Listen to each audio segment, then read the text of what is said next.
Assalamualaikum warahmatullahi wabarakatuh. Selamat pagi pemirsa Trans7. Hasanah Ensiklopedia Islam Dunia pagi ini kembali hadir untuk melengkapi hasanah pengetahuan Islam dunia ke hadapan Anda.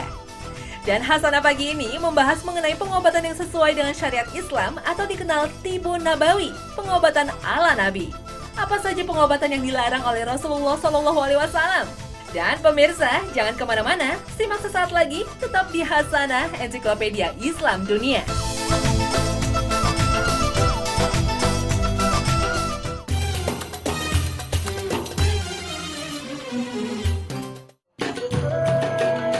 Berbagai riset kini banyak dilakukan para ahli untuk menemukan obat penawar dari semua penyakit.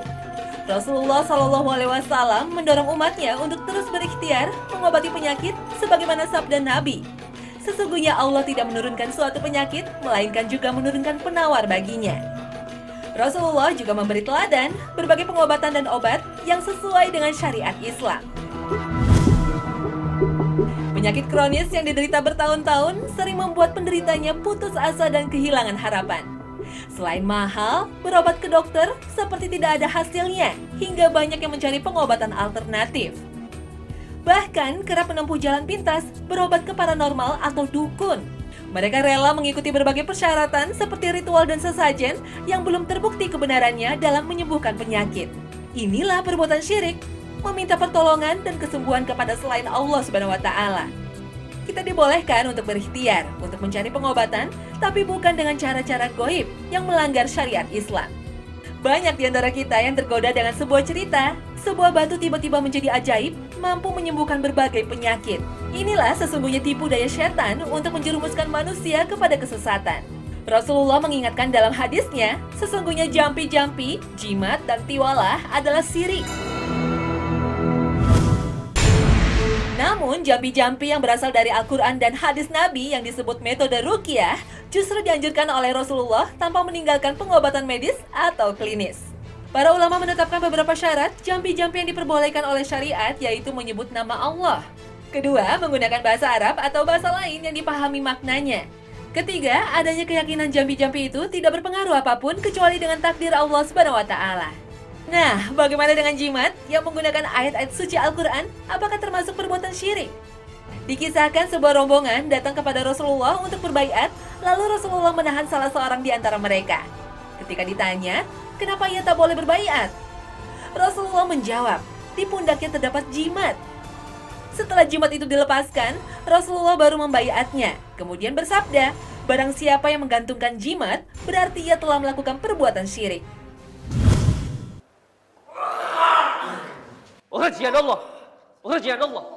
Ragam pengobatan alternatif sering ditawarkan oleh para tabib, namun tak semuanya sesuai dengan syariat Islam. Inilah sesungguhnya praktek perdukunan yang dilarang dalam Islam. Rasulullah SAW bersabda, barang siapa yang mendatangi tukang ramal atau dukun, kemudian menanyakan kepadanya tentang sesuatu, maka tidak akan diterima sholatnya selama 40 hari. Nauzubillah min zalik. Semoga kita terhindar dari perilaku syirik ini. Oleh karena itu, waspadailah, meskipun kita mendatangi orang-orang yang terkesan soleh, tapi bisa jadi mereka menggunakan mantra-mantra yang dilarang oleh syariat Islam. Atau perilakunya melanggar batas-batas syariat, misalnya memegang pasien yang bukan muhrimnya. Atau terapi yang dicampur dengan unsur-unsur klinik seperti sesaji, meditasi, dan pembukaan indera keenam. Ada juga pengobatan dengan cara memindahkan penyakit pada hewan. Metode ini sudah dipastikan menggunakan kemampuan jin. Karena secara fitrah, manusia tidak mungkin memiliki kemampuan ini kecuali dengan menggunakan alat kedokteran. Bolehkah manusia meminta bantuan jin? Ibnu Taimiyah melarang meminta bantuan jin dalam perkara maksiat, seperti untuk mengambil harta orang lain atau menakut-nakuti, bahkan mengirim guna-guna pada orang lain. Meminta bantuan jin dibolehkan, sebatas misalnya mendiagnosa penyakit saat meruqyah.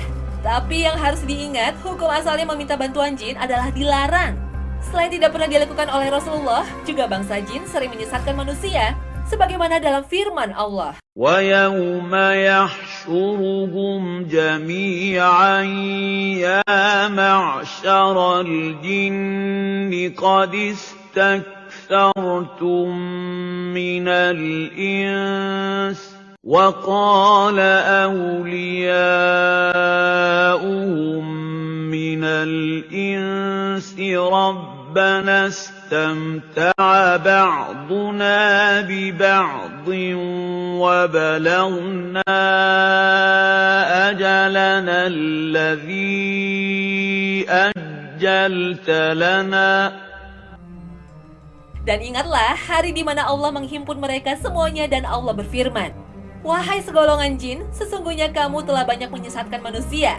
Kemudian berkatalah kawan-kawan mereka dari kalangan manusia, "Ya Rob kami, sesungguhnya sebagian dari kami telah mendapatkan kesenangan dari sebagian yang lain, dan kami telah sampai kepada waktu yang telah Engkau tentukan bagi kami."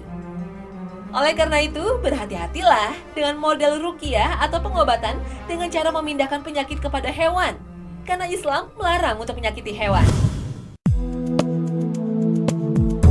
Rasulullah memberikan panduan obat yang diharamkan dalam syariat Islam, yaitu obat yang berasal dari barang haram dan barang kotor.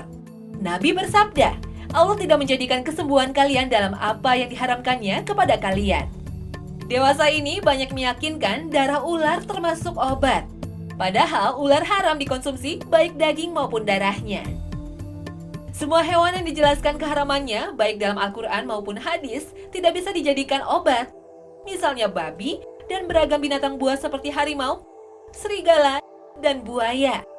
Dalam sebuah hadis, Rasulullah melarang untuk mengkonsumsi obat COVID. Yang dimaksud COVID adalah racun.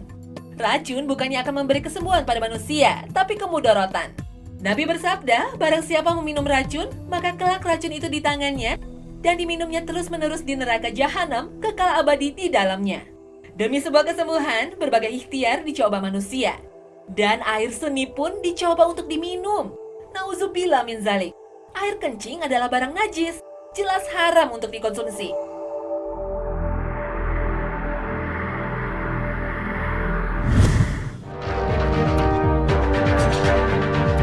Beragam pengobatan alternatif lebih banyak merujuk pada pengobatan kuno. Metode pengobatan Kai misalnya. Pengobatan yang berasal dari Timur Tengah ini banyak berkembang di negeri Cina, kemudian dibawa oleh para Sinse ke Indonesia. Metode ini menggunakan bara api dengan cara menyudut bagian tubuh tertentu. Metode ini diyakini bisa menyembuhkan rematik dan encok. Metode ini dilarang oleh Rasulullah karena menyakiti diri seperti dalam sabdanya, apabila ada kebaikan dalam pengobatan yang kalian lakukan, maka kebaikan itu ada pada berbekam, minum madu, dan membakar dengan api. Tapi aku melarang umatku berobat dengan cara membakar dengan api. Dalam hadis lain yang diriwayatkan Abu Daud, Rasulullah mendengar salam para malaikat. Ketika beliau melakukan Kai, suara itu hilang. Dan ketika beliau meninggalkan pengobatan Kai, beliau dapat mendengar suara malaikat kembali.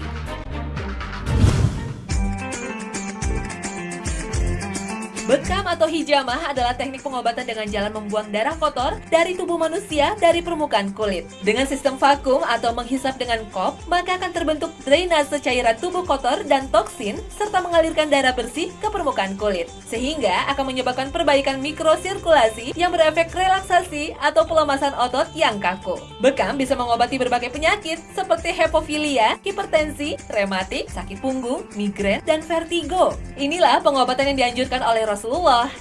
Bekam adalah pengobatan sangat kuno yang sudah dikenal pada masa kerajaan Sumeria hingga Persia. Di Cina, bekam biasa menggunakan tanduk hewan, sedangkan pada masa Nabi, bekam biasa menggunakan cawan atau mangkuk tinggi. Pada masa kini, bekam menggunakan alat yang lebih praktis, tidak lagi menggunakan sayatan pisau, tapi jarum. Sebelum bekam juga dilakukan diagnosis medis secara umum untuk mengetahui persis penyakit seseorang, seperti tekanan darah, nadi, suhu tubuh, dan telapak tangan. Bahkan menggunakan alat canggih seperti rekam jantung dan CT scan. Akurasi diagnosa penyakit akan memudahkan penyembuhan terapi bekam lewat titik kulit yang tepat. Pasien yang berada dalam kondisi fisik lemah disarankan untuk menunda terapi bekamnya. Setelah bekam, sebaiknya istirahat dan dianjurkan mandi dengan air hangat. Bekas bekam biasanya akan hilang dalam 3 hari. Dalam beberapa hadis, Nabi memberi tuntunan untuk melakukan bekam pada pertengahan bulan, yaitu tanggal 17, 19, dan 21. Ibnu Sina dalam kitabnya Al-Kanun menyarankan untuk tidak berbekam pada awal bulan karena cairan tubuh kurang aktif bergerak dan tidak normal. Dan tidak pula di akhir bulan karena cairan tubuh mengalami penurunan. Oleh karena itu, sebaiknya dilakukan pada pertengahan bulan, cairan tubuh bergolak keras dan mencapai puncaknya. Ada juga tuntunan Nabi untuk tidak melakukan bekam pada hari-hari tertentu. Namun banyak ahli hadis menilai tidak ada riwayat yang sahih mengenai perbatasan waktu untuk berbekam. Bekam ternyata bisa dilakukan dengan terapi lintah. Prinsipnya sama, mengeluarkan darah kotor. Terapi lintah salah satu pengobatan warisan Islam. Terapi yang disebut hirudoterapi ini pertama kali diperkenalkan oleh Ibnu Sina dalam karyanya The Canon of the Medicine. Metode ini banyak disukai oleh masyarakat Eropa pada abad pertengahan. Pada era modern, terapi lintah banyak digunakan untuk membersihkan jaringan penyakit setelah operasi pembedahan. Bahkan banyak dipraktekkan untuk mengobati berbagai penyakit seperti kelenjar getah bening, tiroid, kanker payudara, migrain, jantung koroner, dan diabetes. Nah, Anda ingin mencobanya? Banyak pasien yang sembuh setelah melakukan beberapa kali terapi. Tapi sebaiknya tetap hati-hati, jangan sembarangan terapi tanpa merujuk pada ahlinya.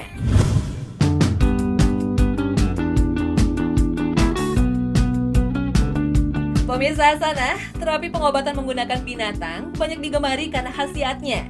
Binatang yang satu ini sudah tak asing lagi. Sengatannya tak lagi ditakuti, tapi kini diburu karena mujarab untuk mengobati berbagai penyakit. Serangga ini begitu istimewa sehingga diabadikan menjadi nama surat dalam Al-Quran, yaitu An-Nahl. Allah berfirman dalam surat An-Nahl, ثم كلي من كل الثمرات فاسلكي سبل ربك ذللا يخرج من بطونها شراب مختلف ألوانه فيه شفاء للناس إن في ذلك لآية لقوم يتفكرون. Kemudian makanlah dari tiap-tiap buah-buahan, dan tempuhlah jalan Tuhanmu yang telah dimudahkan bagimu. Dari perut lebah itu keluar minuman madu yang bermacam-macam warnanya. Di dalam terdapat obat yang menyembuhkan bagi manusia. Sesungguhnya pada yang demikian itu, benar-benar terdapat tanda kebesaran Allah bagi yang memikirkan. Madu adalah cairan yang dihasilkan oleh lebah, yang berasal dari nektar bunga. Madu adalah sumber makanan bagi koloni lebah atau tawon. Sebelum menjadi madu, para lebah bekerja hingga pada bunga dan mengambil nektarnya, yang kemudian disimpan dalam sarang yang berupa rongga-rongga persegi 6. Sarang lebah terbuat dari lilin yang diproduksi secara alami oleh lebah pekerja. Nektar yang telah menjadi madu ini dijadikan bahan makanan untuk koloninya. Madu adalah salah satu sumber obat alami yang disediakan alam yang telah Allah ciptakan. Dalam sebuah penelitian, madu memiliki berbagai kandungan zat yang bermanfaat untuk tubuh, seperti fruktosa, glukosa, dan vitamin C. Madu bisa dijadikan obat untuk berbagai penyakit seperti diabetes, luka gores atau luka bakar, juga sebagai antibiotik alami.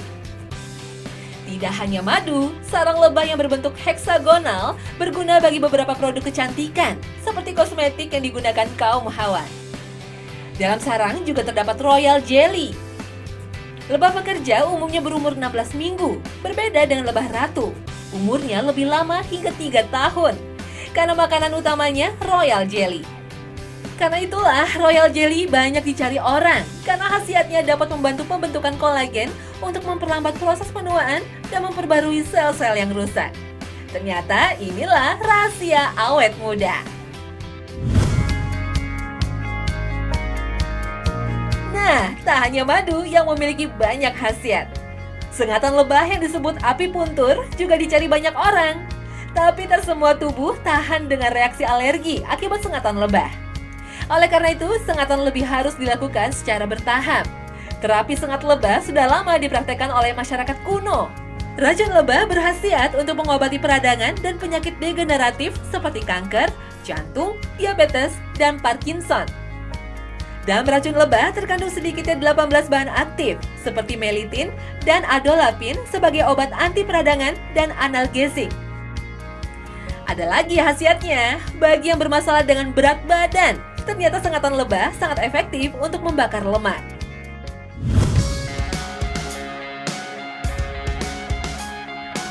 Selain madu, ada pula cairan dari hewan yang dapat menjadi obat dan serta makanan bagi kita.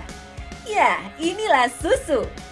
Pemanfaatan susu hewan yang dikonsumsi manusia sudah ada sejak 8000 sebelum Masehi. Bahkan ada yang mengatakan bahwa di tahun itu, pada daratan Timur Tengah, susu sudah bisa difermentasikan dan dijadikan keju loh. Biasanya hewan mamalia yang diambil susunya seperti sapi, domba, kambing, kuda, keledai, serta onta memiliki kelebihan masing-masing. Khasiat susu sapi sudah biasa kita kenal, tapi ada satu susu yang jarang dikonsumsi, yaitu susu kuda. Selain sebagai alternatif, juga memiliki banyak manfaat. 50% kadar lemaknya lebih rendah ketimbang susu sapi, sehingga cocok bagi yang sedang berdiet. Sementara susu kambing memiliki banyak khasiat untuk mengobati berbagai penyakit seperti asma, bronkitis, asam urat, dan rematik. Tapi ada loh yang mengatakan susu hewan ternak itu tidak baik untuk manusia. Adalah Hiromi Shinya, seorang pakar kelahiran Jepang yang menulis sebuah buku berjudul The Miracle of Enzyme. Menurutnya, susu sapi adalah minuman paling buruk untuk manusia. Seharusnya manusia hanya minum ASI. Susu adalah cairan yang langsung masuk ke kerongkongan dan tidak sempat berinteraksi dengan enzim yang diproduksi mulut kita. Akibatnya, tugas usus begitu berat sehingga sulit dicerna dan menggumpal di usus. Untuk mencernanya, tubuh terpaksa mengeluarkan cadangan enzim dari enzim induk yang seharusnya dihemat. Enzim induk ini seharusnya digunakan untuk pertumbuhan termasuk pertumbuhan tulang. Oleh karena itu, orang yang banyak minum susu akan lebih mudah terserang osteoporosis. Nah, bagaimana? Percayakah Anda dengan pendapatnya yang kontroversial ini? Pendapat ini tentu bertolak belakang dengan kebiasaan Rasulullah. Dalam berbagai riwayat hadis, Rasulullah gemar minum susu. Al-Quran juga menjelaskan tentang keistimewaan susu hewan ternak. Sesungguhnya bagi kalian di dalam binatang-binatang ternak ada satu pelajaran. Kami memberi kalian minum dari apa yang ada di perutnya di antara kotoran dan darah, berupa susu yang bersih yang mudah ditelan bagi orang-orang yang meminumnya.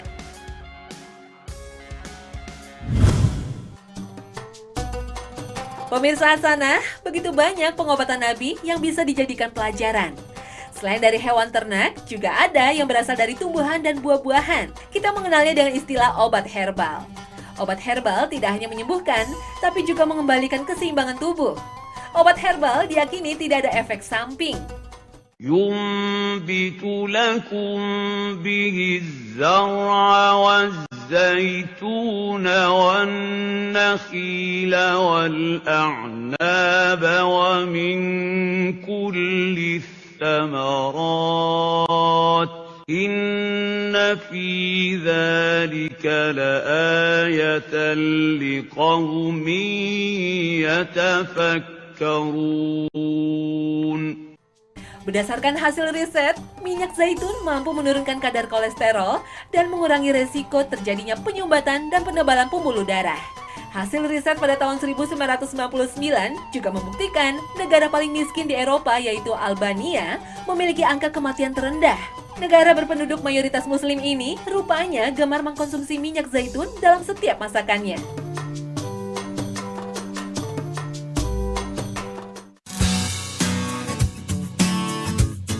Buah yang satu ini tentu sudah tak asing lagi, buah kurma.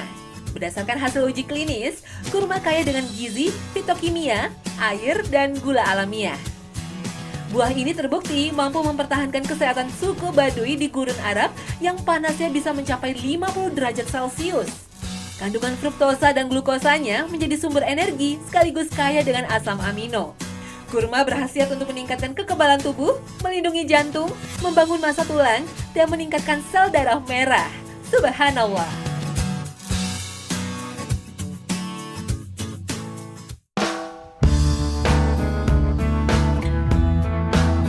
Satu lagi yang berkhasiat adalah buah anggur. Anggur memiliki antioksidan yang tinggi, antivirus, dan anti kanker. Supaya jantung tetap sehat dan terhindar dari stroke, rutinlah mengkonsumsi anggur. Di Spanyol, anggur menjadi bagian dari tradisi yang disebut Batalla del Vino. Inilah tradisi siram-menyiram anggur yang sudah berlangsung sejak tahun 1906. Tentu perilaku mubazir ini tak patut dicontoh oleh umat Islam ya. Tidak hanya tradisi makan anggur, masyarakat Eropa biasa minum wine, minuman hasil fermentasi dari anggur. Minuman yang satu ini jelas hukumnya haram karena mengandung alkohol dan dapat memabukkan. Begitulah sunatullah. Ada banyak hikmah di balik semua larangan Allah dan Rasul-Nya. Semua pengobatan yang dicontohkan Rasulullah dan ditulis dalam Al-Quran merupakan anugerah bagi umat manusia. Sebuah pelajaran bagi hamba-hambanya yang beriman dan berpikir.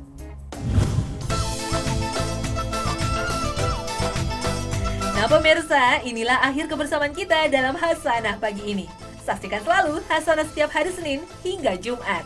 Terima kasih atas perhatian Anda dan wassalamualaikum warahmatullahi wabarakatuh.